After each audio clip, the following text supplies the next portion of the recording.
রাসেল ভাই থেকে একটা জানার বিষয়, আজকের ম্যাচে যে দুর্দান্ত ট্রয় বেকার ছিল, ট্রয় বেকার আপনি সেভ দিয়ে আপনার দলকে জিতিয়েছেন, আসলে এই বিষয়ে আপনার অনুভূতিটা কি, মানে আজকের ম্যাচ নিয়ে? আলহামদুলিল্লাহ, আমার আজকে অনেক অনেক ভালো লাগতেছে, কারণ আমি আসারবনিয়া টিম হয়ে, গোলরক্ষক হয়ে আমি যে আমার আসারবনিয়া টিমকে জিতাইতে পারছি, সে আমার অনেক অনেক আনন্দ লাগতেছে।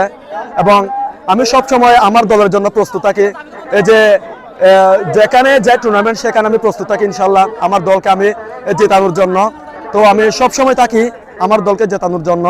আচ্ছা, একটা বিষয় জানতে চাচ্ছিলাম, আজকে যে আপনাদের এত এত দর্শকের যে সমর্থন ছিল, মানে সেটি কিভাবে উপভোগ করছেন দর্শকের? হ্যাঁ, আলহামদুলিল্লাহ, যে দর্শক আমাদেরকে অনেক হেল্প করেছে, এই যে তালি দিয়ে আমাদেরকে যে উল্লাস করেছে এবং আমাদেরকে অনেক হেল্প করেছে, সেজন্য আমি প্রথমে ধন্যবাদ জানাচ্ছি এই দর্শকের উপর, যে আমাদেরকে এত সুন্দরভাবে এই যে চারপাশ দিয়ে দর্শক দেখে আমাদের খেলা দেখতেছে এবং আমাদেরকে তালি দিয়ে আমাদেরকে, মানে এই যে খুশি, মনে মনে একটা খুশি আছে, খুশি যে আনন্দ যেটা আমাদের মনে আছে। আচ্ছা, আরেকটা বিষয় জানতে চাচ্ছি, টুর্নামেন্টটা কেমন উপভোগ করলেন? হ্যাঁ, আলহামদুলিল্লাহ, আয়োজন কেমন? আমি ধন্যবাদ জানাচ্ছি যে মনকালি যে টুর্নামেন্টটা দিয়েছে তাদের, মানে ক্রীড়া প্রেমীদের ধন্যবাদ জানাচ্ছি।